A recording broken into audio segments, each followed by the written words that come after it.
Going back to when you were at school in the community, what was it like when people found out that you were adopted?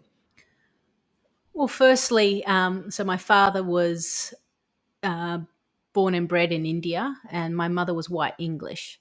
And I'm of a lighter skin, so I came from Pune, which is middle of India, so we tend to be quite light in colour. So I kind of look like I come from them, so to speak.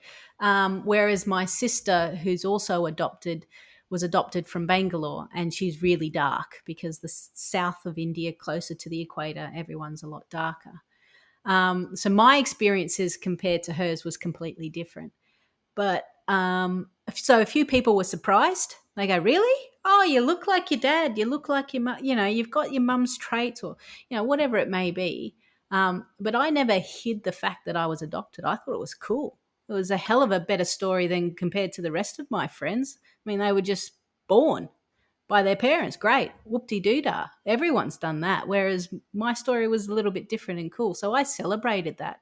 I never had an issue with it. I never, from a family perspective, I can't even remember the time that they sat me down to tell me. So it must have been at a very young age.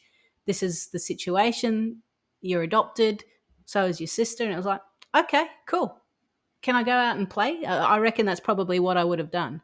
Um, so yeah, my story, it is interesting because obviously through Adopt Change, I've met so many more people who have been adopted, and their stories are different. Um, and some people may think, oh, well, they're only showing the positive stories, so to speak. But my path is different to my sister's path, and we've been brought up by the same parents. Um, but I'm only telling you my truth. And if I'm really happy about it and my experience was great, well, I'm really sorry, everyone, but I'm just telling you my story. And, I'm very thankful and grateful for what I was given.